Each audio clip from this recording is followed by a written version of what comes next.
नमस्कार मित्रों, मैं विकास शाक्य एक बार फिर से आप सबका स्वागत करता हूं अपने चैनल पर और आज हम डिस्कस करने जा रहे हैं मनुस्मृति यानी सनातन विधान, इसके चैप्टर नंबर 2 को। इसकी शुरुआत कर रहे हैं आज हम और इसके बेसिक जो कॉन्सेप्ट्स हैं इस चैप्टर के वो हम समझने की कोशिश करेंगे। दूसरा जो चैप्टर है वो बेसिकली उसका जो टाइटल है वो है धर्म का लक्षण। धर्म क्या है या फिर जो आदमी धर्म के रास्ते पर चलता है उसका कैरेक्टरिस्टिक क्या होता है? कैसे पहचाना जाए कि कोई आदमी धर्म के रास्ते पर चल रहा है? उन सभी कैरेक्टरिस्टिक्स को इस चैप्टर में बताया गया है कि धर्म का लक्षण क्या है। तो आज इसके 9 श्लोक हम डिस्कस करेंगे दूसरे चैप्टर के। तो आइए देखते हैं। मैं यहाँ पर कोई ऐसी चीज़ लेकर के नहीं आ रहा जो कि मुझे आपको व्हाइट बोर्ड पे, ब्लैक बोर्ड पे समझानी पड़े, इसलिए मैं एज़ इट इज़ यहाँ पर पढ़ता जा रहा हूँ और जो कुछ समझाने लायक होगा, जो कुछ बताने लायक होगा, वो मैं आपको बताऊँगा, जो मेरी अंडरस्टैंडिंग के हिसाब से होगा, राइट?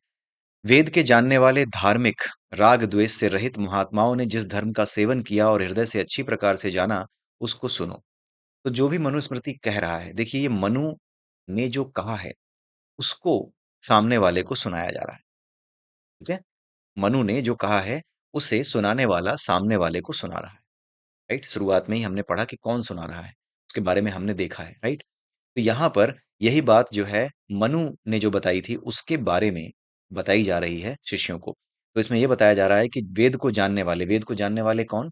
वेद को जानने वाले वो नहीं जो वेद के मंत्रों को रट करके बैठे हैं, जो उसके एसेंस को जानते हैं, जो उसके क्रक्स को जानते हैं, जो उसमें लिखी बातों के मतलब को जानते हैं, उन्हें कहा जाता है वेद को जानने वाला। और वेद को जानने वाला वही नहीं होता, जो कि ऋग्वेद, सामवेद, अथर्ववेद और जो यजुर्वेद है, इनको पढ़ करके बैठा हो, इसके मंत्रों को याद किए बैठा हो। वही नहीं होता वेद को जानने वाला, जो रट के बैठा हो मंत्रों को। वेद को जानने वाला वो होता है, वेद क्या है? वेद का मतलब होता है ज्ञान। वो जो ज्ञान है ना, वो हमारे भीतर है, वो किताबों में नहीं है। किताबों में तो केवल और केवल उनके लिए लिख दिया गया है, जो इस रास्ते पर आगे आना चाहते हैं या फिर इस रास्ते पर आगे बढ़ने के लिए जिनको आवश्यक मदद चाहिए, उनके लिए वेद, पुराण ये चीज़ें लिखी गई हैं। अदरवाइज़ ये ज्ञान पहले से ही हमारे भीतर होता है, जिसे वेद कहते हैं। वेद का मतलब होता है वो ज्ञान, जो कि मॉडस ऑपरेंडी है इस नेचर की, कि ये नेचर कैसे काम करता है, उसी को वेद का ज्ञान कहा जाता है।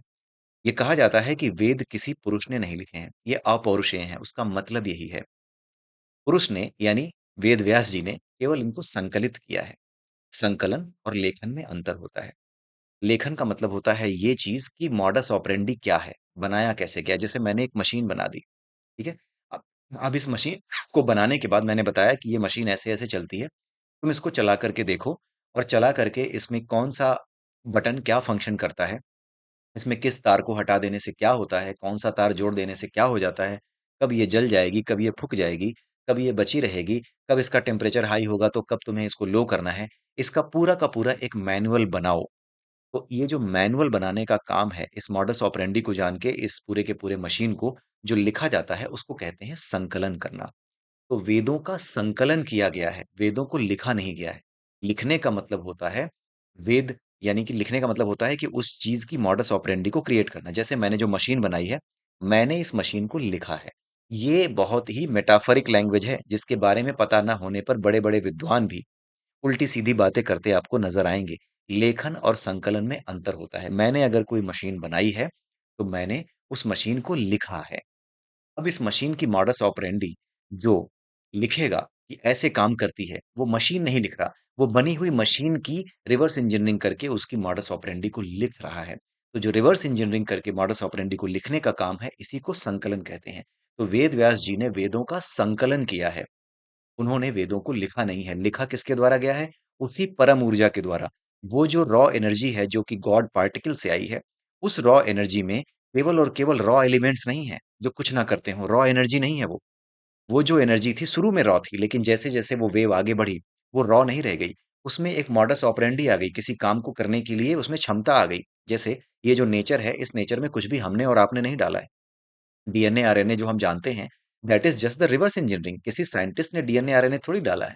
किसी साइंटिस्ट ने एटम बना करके उसके चारों इलेक्ट्रॉन थोड़ी घुमाए हैं, ये तो पहले से हैं, हमने उनको नाम दे दिया है। साइंटिस्ट ने उनको नाम दे दिया है कि ऐसी चीज़ ऑब्ज़र्व की गई है और उसके न्यूक्लियस के चारों ओर कोई चीज़ घूम रही है, उसको हम इलेक्ट्रॉन कहते हैं, राइट? तो इस तरह की बातें जब कह दी गई, लिख दी गई, तो ये क्या कहा गया है? ये संकलन करना कहा जाता है, ये लिखना नहीं कहा जाता। लिखने वाला कौन है? जिस एनर्जी ने ये चीज़ें प्रकट की हैं, वो साइंस जो कि इस नेचर का क्रिएटर है। जो साइंस हम जानते हैं, वो तो इस नेचर की रिवर्स इंजीनियरिंग है। लेकिन जिस साइंस की वजह से नेचर के अंदर ये एलिमेंट्स आए, जिसको DNA, RNA, electron, proton, neutron कहते हैं, वो सब कहाँ से आए? वो किसकी वजह से हैं? वो उस परमेश्वर जिसको कहते हैं, परम ऊर्जा जिसको कहते हैं, इसको परम चेतना कहते हैं, दैट सुप्रीम एनर्जी, उस सुप्रीम एनर्जी की जो वेव है, उस वेव की वजह से आए। उस एनर्जी का एक प्राकट्य है, उसका प्रकट रूप है। ये जितनी भी चीज़ें हम देख पाते हैं, ये सब उसी एनर्जी की वजह से है। तो जो कुछ उस एनर्जी की वजह से है, वो सब किसने लिखा है? वो उसी एनर्जी ने लिखा है। This is a metaphoric way to say the things. इसीलिए कहा जाता है कि वेद अपौरुषेय हैं, उसे किसी पुरुष ने नहीं लिखा, किसी मनुष्य ने नहीं लिखा। ये अपौरुषेय हैं, इनका संकलन किया है वेद व्यास जी ने। तो आई होप कि जो सदियों से या कई सालों से जो गलतफ़हमी आपके दिमाग में बनी रहती होगी, कई बार ये वामपंथी प्रश्न बेवकूफ़ों की तरह जो आपके सामने आता होगा कि वेद किसी ने लिखे नहीं है, भगवान ने लिखे हैं, तुम कैसे कह सकते हो? बड़ी सीधी-सी बात है यार, भगवान ने लिखे हैं उसका क्या मतलब है? बहुत सीधा है। जो अभी हमने एक्सप्लेन किया ना यही है। मैंने एक मशीन बनाई, फिर से समझा देता हूँ। मैंने एक मशीन बनाई, उस मशीन में मैंने जो कुछ भी डाला है कि ये कैसे काम करेगी, उस मशीन की पूरी जो मॉडस ऑपरेंडी है वो मैंने बनाई है, क्योंकि वो मशीन मैंने बनाई है, सारा का सारा मैंने बना के रखा है, इसलिए इस मशीन को लिखने वाला, इसकी मशीन की मॉडस ऑपरेंडी को लिखने वाला मैं हूँ। भले ही एक लाइन ना लिखी हो मैंने, लेकिन इस मशीन की मॉडस ऑपरेंडी का लेखक मैं ही हूँ। इसके बाद जिसको मैंने ये मशीन दी कि देखो भाई ऐसे ऐसे काम करती है, हर बटन के बारे में, हर फंक्शन के बारे में तुम्हें एक जगह पे लिख देना है, एक मैनुअल बनाना है, सो दैट जो इस मशीन को यूज करे वो सही से यूज कर पाए। राइट? तो जब उनको संकलित करके सामने रखा गया ताकि इस मशीन को सही से यूज कर किया जा सके, तो उसको संकलन करना कहते हैं। राइट? लिखना नहीं कहते हैं। लिखना ये है जिसने इसको बनाया है, उसने ही इसको लिखा है। ठीक है?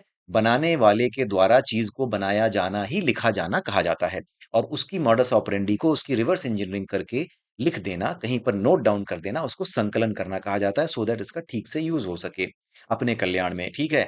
उसी तरीके से जो वेद हैं, वो क्या हैं?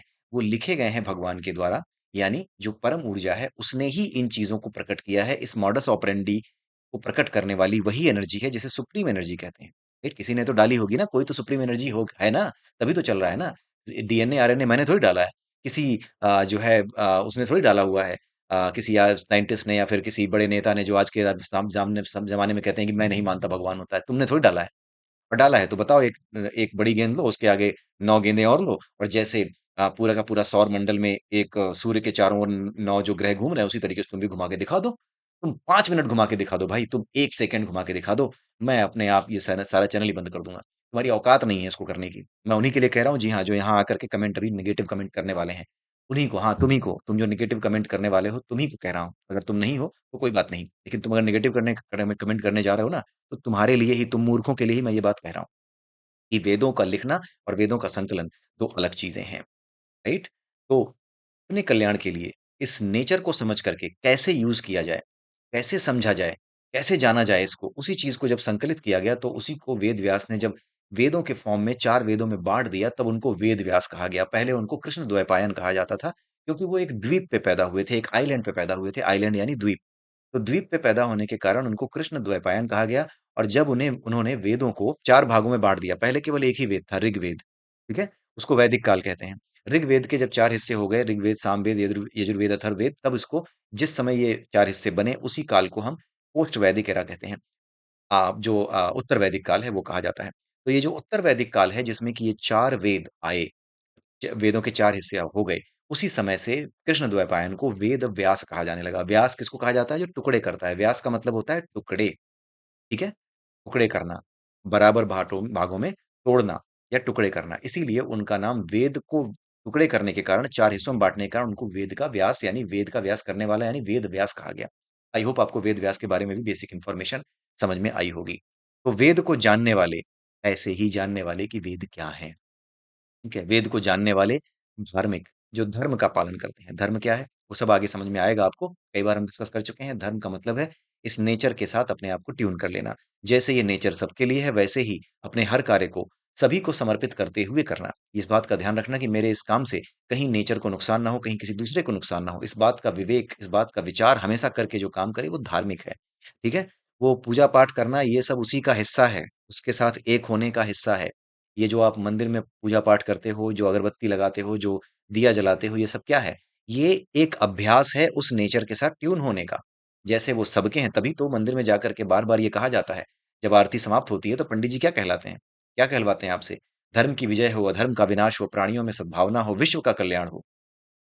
है कोई ऐसा धर्म, है कोई ऐसी जगह जहाँ पे ये बातें हर रोज कही जाती हों, लेकिन सुबह-शाम आरती होने के बाद ये बात कही जाती है। ठीक है? तो ये सारी बातें जो कराई जाती हैं, आपको बार-बार रिमाइंड जो कराई जाती हैं, वो क्यों कराई जाती हैं?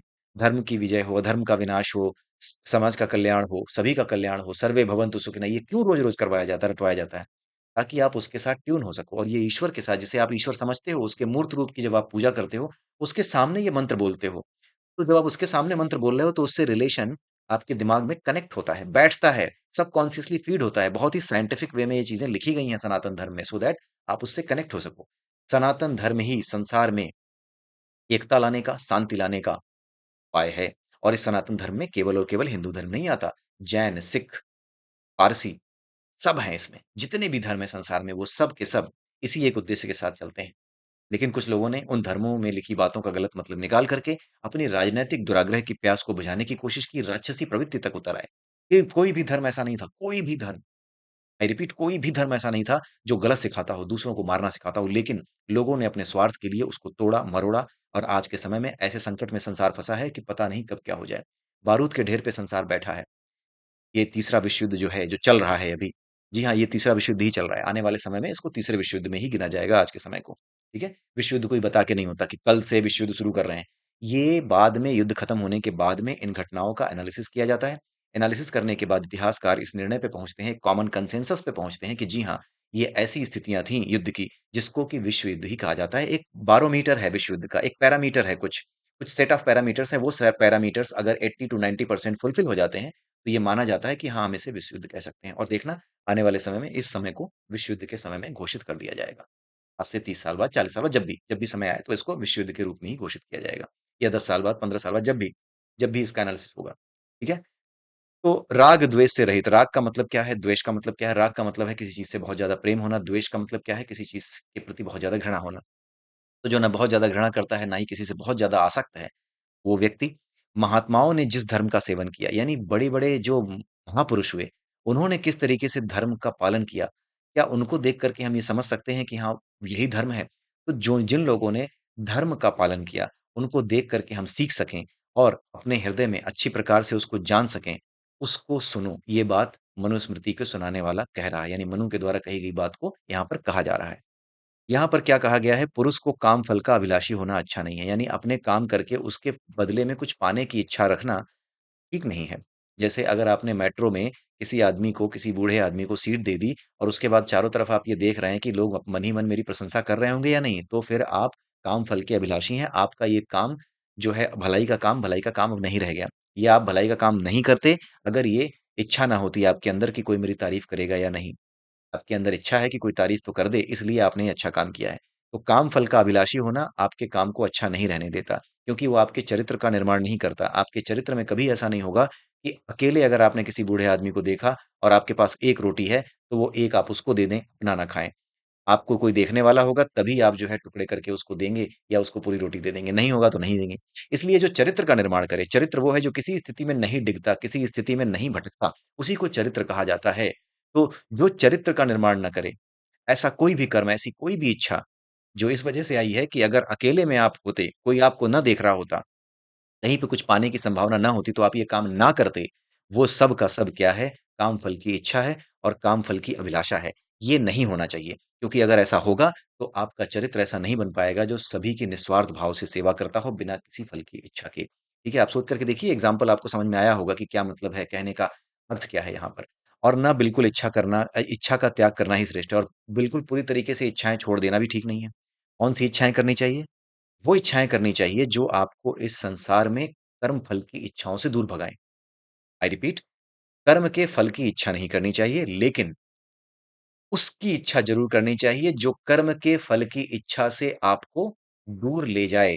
ऐसा अभ्यास आपसे करवाए कि आप कर्म फल की इच्छा करना बंद कर दें। इस अभ्यास को करवाने वाली इच्छा करनी चाहिए, जो कि वेदों के अध्ययन के बिना नहीं आती और वैदिक कर्मों के अनुष्ठान के बिना नहीं आती। ठीक है? बहुत ज़्यादा मैं नहीं खींचना चाहता इस वीडियो को, मैं बेसिक जानकारी ही देना चाहता था, तो मेरा प्लान ये था कि मैं 9 के 9 श्लोक, जो पहले शुरुआत के 9 श्लोक हैं, उन सबको डिस्कस कर लूँगा। बट द थिंग इज़ कि जो बेसिक कॉन्सेप्ट था धर्म का, वेद का, वेदों के लिखे जाने का, वेदों के संकलन का इनका जो डिफरेंस था, ये सारी बातें मैं आपको बता देना चाहता था।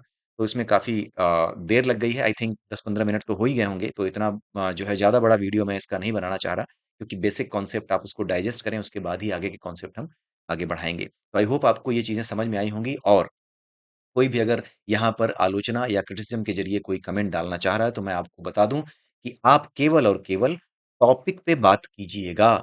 आपको किसी टॉपिक में जो आज मैंने डिस्कस किया है, इसमें अगर कोई दिक्कत महसूस होती है या आपको गलत लगा, तो आप इसके बारे में लिखिएगा, ऑफ टॉपिक जाकर के अपनी होशियारी कृपा करके मत दिखाइएगा। क्योंकि जब आपके पास जवाब नहीं होते तो आप ऑफ टॉपिक जा करके ही उल्टी-सीधी बातें करते हैं। जैसे किसी बच्चे को जब ये नहीं सूझता कि मैं क्या जवाब दूँ, झगड़े में जब वो नहीं जीत पाता, तो वो थूक के भाग जाता है। तो ये बच्चों वाले काम, ये थूक करके बतासे बनाने वाले काम आप मत कीजिएगा। ये ठीक नहीं लगते, मैं उठा करके बाहर आपको फेंक दूँगा और इसका कोई लाभ नहीं होगा। क्योंकि आपके गाली-गलौच करने से ना मेरे ऊपर कोई फ़र्क पड़ने वाला है और ना ही इस चैनल का जो उद्देश्य है, वो रुकने वाला है। इस चैनल का उद्देश्य एक दिन पूरा होके रहेगा और आप उसको रोक नहीं पाएँगे। इसलिए विनम्रता से, सभ्यता से अपनी बात रखें। किसी भी सनातन धर्म की बात करने वाले व्यक्ति को देख कर के आपके मन में जो ब्रेन वॉश करके जो घृणा भरी गई है, इस घृणा से बाहर आइए। क्योंकि आप नहीं जानते कि सामने वाला किस तरह का व्यक्ति है। सामने वाले ने अच्छे काम किए हैं या बुरे काम किए हैं, आप नहीं जानते। आप केवल ये देख करके कि ये सनातन धर्म की बात कर रहा है, नीच कमीने, ये तो मार डालने लायक है। ये जो विचार, ये जो ब्रेन वॉशिंग आपकी की गई है, ताकि आने वाले समय में जब सनातन धर्म में हमला हो, तो आप शांत बैठे रहें और ये सोचें, ठीक ही हो रहा है, मरने दो सालों को। ये चीज़ आप करें, इसीलिए ब्रेन वॉश आपका किया गया है। और यहाँ आकर के अगर आप अपनी समझदारी दिखाएँगे, तो आप बड़े अभागे हैं, आपको निकाल करके बाहर कर दूँगा, मुझे कोई फ़र्क नहीं पड़ने वाला। मुझे जो बात अच्छी नहीं लगेगी, मैं सीधी-सी बात है, मेरा चैनल है, मैं इस चैनल का डिक्टेटर हूँ। मैं हटा के बाहर कर दूँगा। मुझे नहीं जो है बकवास सुननी। उन विचारों का स्वागत है जो सही हैं, जो राह दिखाते हैं समाज को। लेकिन उन विचारों का बिल्कुल स्वागत नहीं है जो घृणा से भरे हुए हैं, जो उससे भरे हुए हैं, प्रेजुडिस थॉट से भरे हुए हैं, जो पूर्वाग्रह से ग्रसित हैं। ऐसे लोगों का बिल्कुल स्वागत यहाँ पर नहीं है।